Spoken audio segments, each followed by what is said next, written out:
Hai, kami dari Medio, bagian produksi siniar KG Radio Network yang merupakan jaringan KG Media. Kami percaya pada kekuatan narasi dan personalisasi audio dalam membangun imaji. Melalui dialog inspiratif dan imajinatif dengan beragam topik, Medio memberikan kontrol ke kamu agar tetap produktif sambil membangun koneksi yang nyata. Medio, teman kamu bertumbuh cerdas tanpa batas.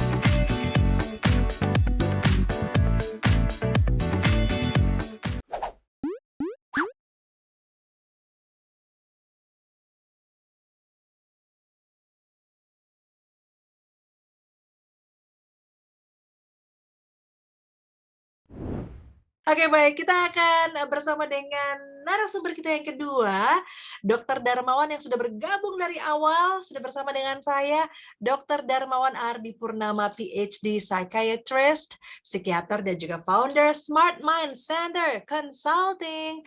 Selamat malam, dokter. Selamat malam, Mbak Rara. Malam, Bu Astrid. Masih di mana, dok?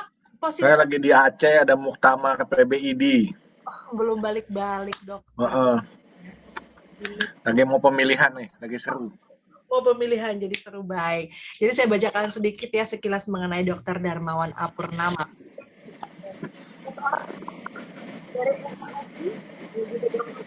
Dari STF Driakara. Dan saat ini juga menjadi staf pengajar psikiatri di Fakultas Kedokteran Universitas Kristen Indonesia atau UKI, staf pengajar Biological Psychology di Fakultas Psikologi Universitas Tarumanegara. Aktif juga memberikan ceramah dan juga seminar-seminar di bidang kesehatan jiwa dan sumber daya manusia.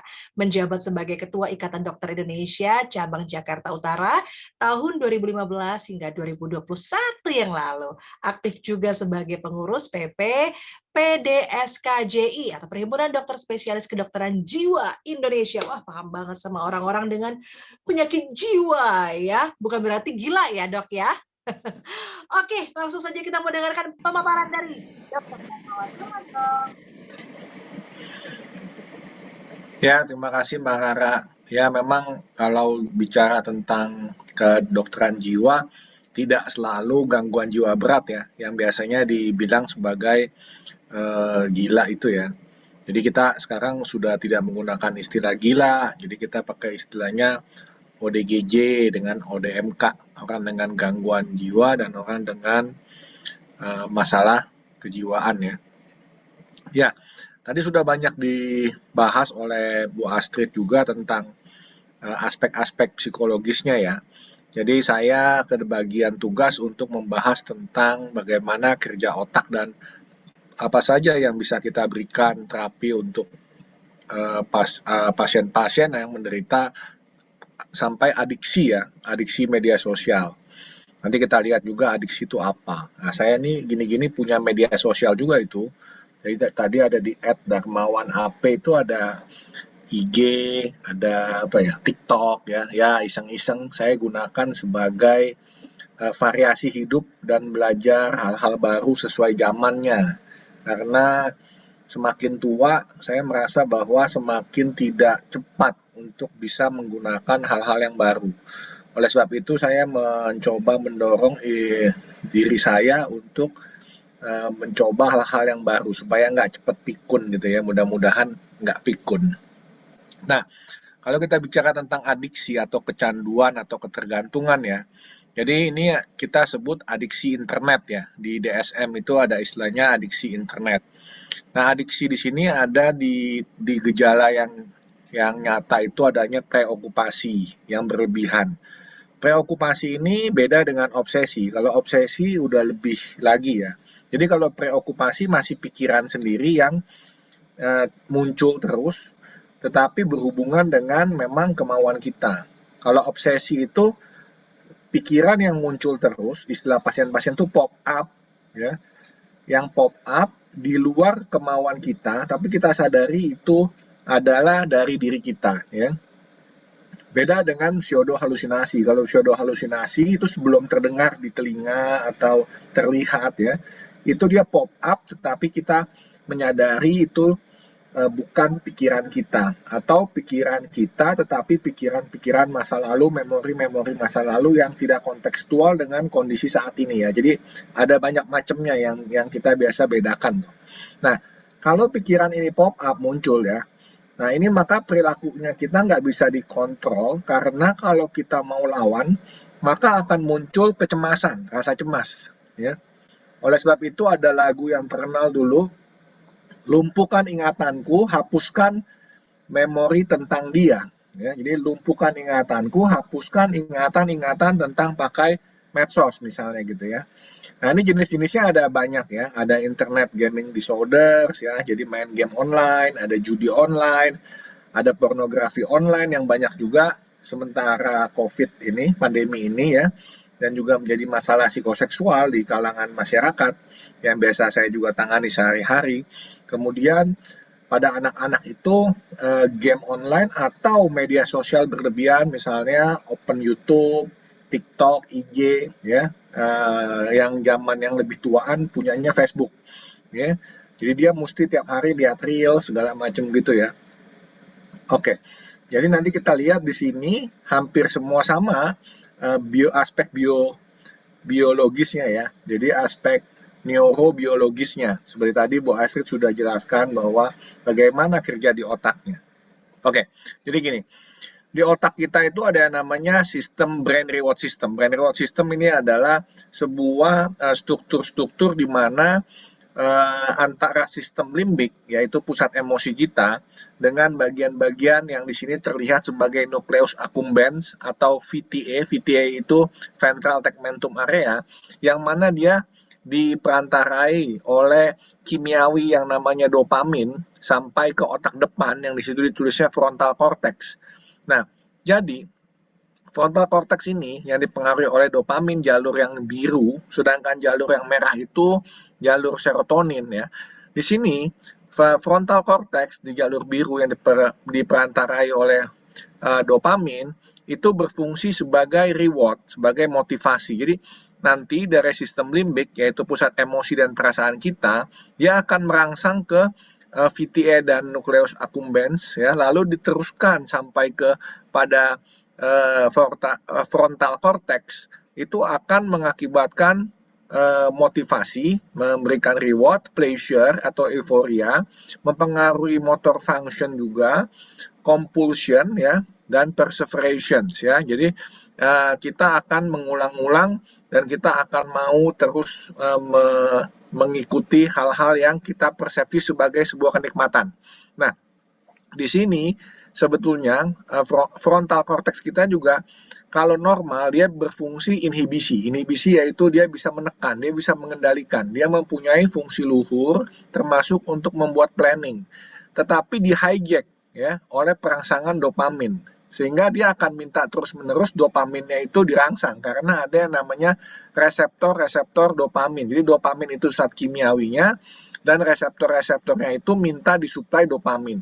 Sedangkan jalur yang merah yang di serotonin, jarak serotonin atau serotonin pathway di sini mempengaruhi area-area yang nanti akan berpengaruh pada sistem mood, yaitu suasana perasaan yang dipertahankan. Jadi ada dua, mood dan emosi ya. Kemudian juga memory processing, jadi memori yang selalu mengingat. Untuk ada istilahnya menggema ya, yang enak itu menggema terulang, minta lagi dia. Itu yang disebut dengan craving ya. Jadi craving atau nagih ya.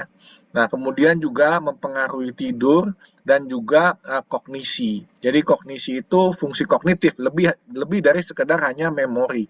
Nah, di sini makanya tadi disebutkan oleh Ibu Astrid bahwa ada mempengaruhi misalkan tidur bangun, kemudian mempengaruhi mood atau perasaan, bisa sampai depresi, dan juga akan bisa mempengaruhi juga yang kecemasan, ansietas ya. Jadi kalau misalkan pikiran itu muncul, kita tidak ikuti, maka akan terasa cemas ya.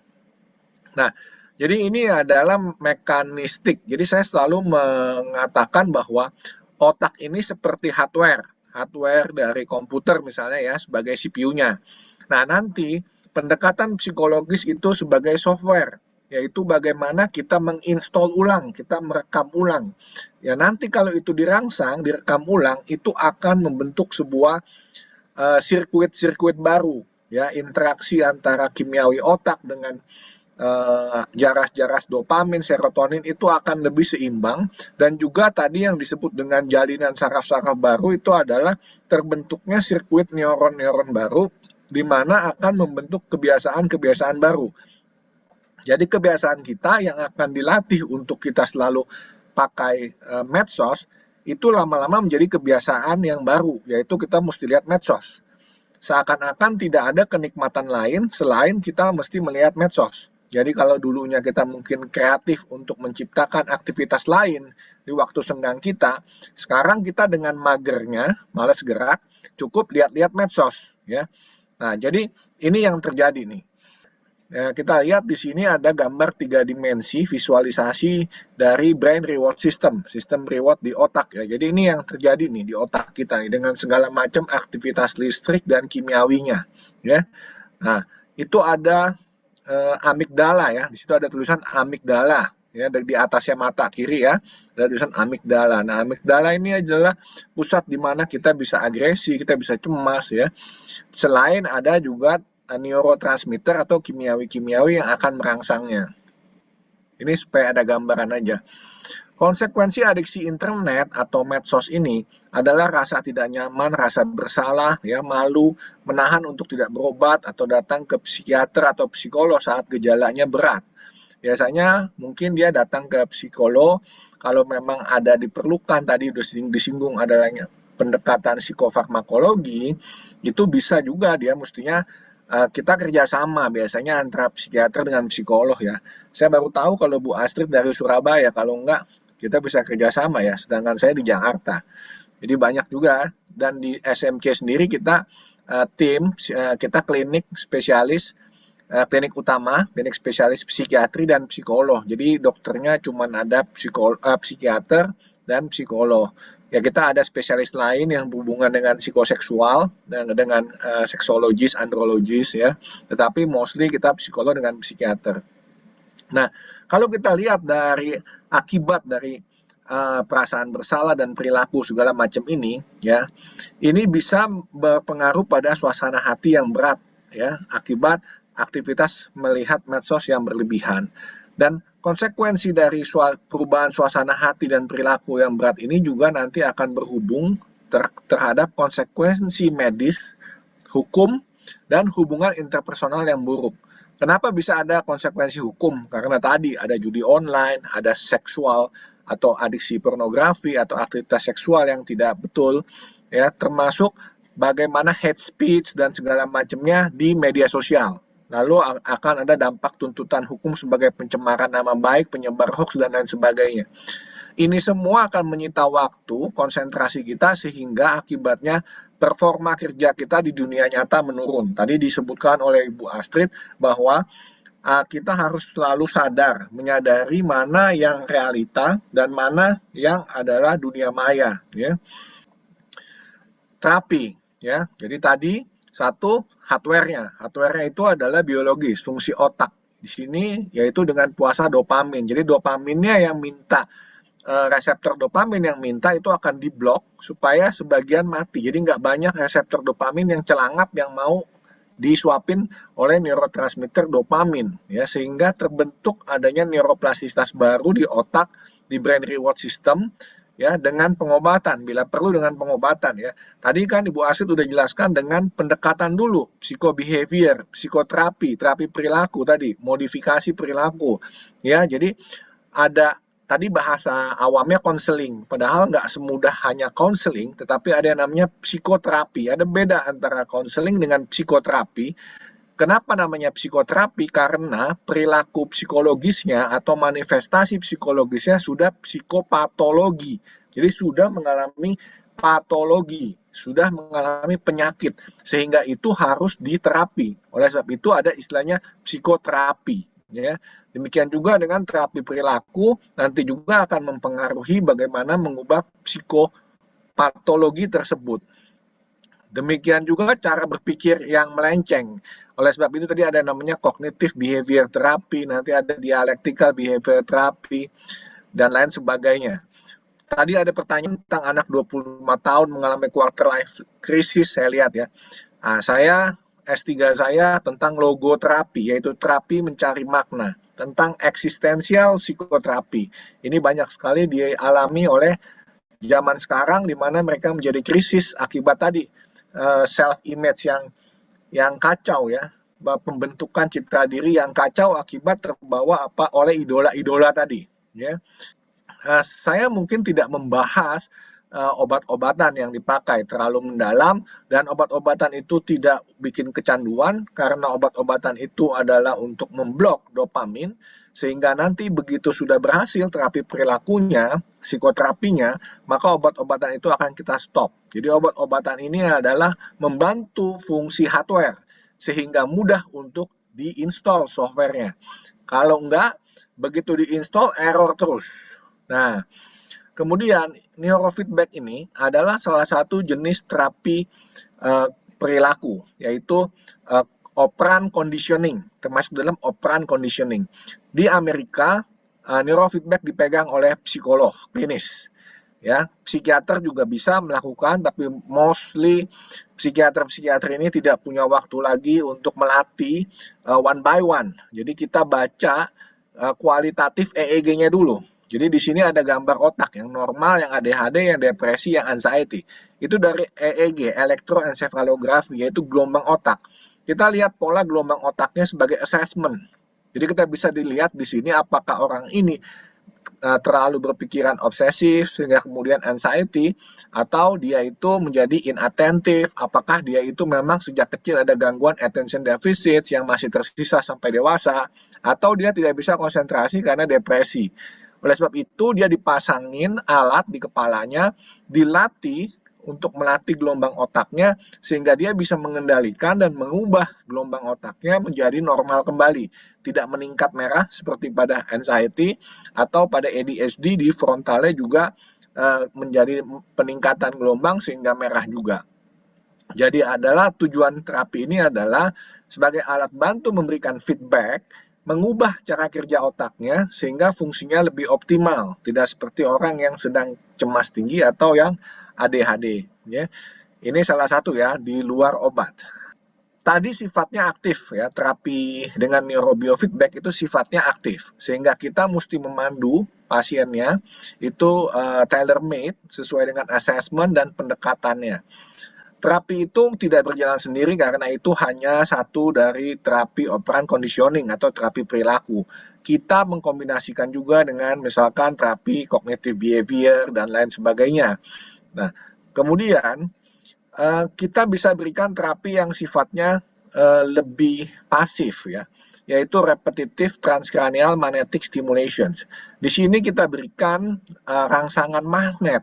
Rangsangan magnet ini akan ditembakkan melampaui tulang kranium atau tulang tengkorak masuk ke dalam otak ya. Ini nyaman ya, nggak perlu dianestesi seperti dengan terapi listrik, nggak perlu dibius ya, nggak perlu puasa ya. Jadi kita bisa inhibisi, kita tekan yang cemas itu yang tinggi gelombangnya, bisa juga kita stimulasi yaitu kita tingkatkan. Jadi misalkan untuk depresi atau untuk gangguan obsesif kompulsif, gangguan depresi lebih kita stimulasi, kita naikkan, gangguan obsesif kompulsif kita turunkan karena dia lebih adalah bagian kecemasan. Jadi pikiran obsesif dan ini ada hubungan dengan kecemasan tadi, maka kita inhibisi, kita tekan ya. Karena terapi ini cukup mahal dan kita memang ada di Indonesia ya, di tempat saya ada ya, cuma mahal karena ini memang alat baru, sehingga biasanya kita berikan sebagai terapi setelah terapi pengobatan itu tidak berhasil. Jadi untuk orang yang sulit dengan pendekatan psikoterapi saja atau perilaku saja, dia sulit tetap mengendalikan pikiran obsesifnya atau preokupasinya, sehingga lagunya tadi adalah lumpuhkan ingatanku, hapuskan memori tentang itu, maka kita bantu dulu fungsi otaknya dengan pendekatan-pendekatan ini ya. Mungkin itu yang bisa saya sampaikan terkait dengan bagaimana kita menangani yang disebut dengan adiksi tadi ya. Jadi dengan fungsi otak yang jalan sendiri yang membuat kita muncul depresi ataupun kecemasan. Depresi itu bukan hanya sekedar butuh healing yang katanya staycation di Bali 1 minggu atau 1 bulan. Ya, sebuah proses healing adalah sebuah proses psikoterapi yang membutuhkan waktu, kesabaran, latihan terus-menerus, termasuk mungkin kita berikan latihan mindfulness supaya kita selalu aware, selalu eling. Hidup anak sekarang itu hidup yang di dalam dunia hiperrealita kehidupan yang tidak nyata karena hiperinformasi, sehingga akhirnya terlarut atau terhanyut begitu saja, tidak cukup mengambil jarak untuk merefleksikan sebetulnya saya ini siapa dan mau apa dan mau kemana, yang membuat hidup kita menjadi lebih meaningful dan kita bisa merasakan betulan happiness. Terima kasih, mungkin tadi ada alamat email saya, silakan juga kalau mau email, tapi harap sabar dijawabnya.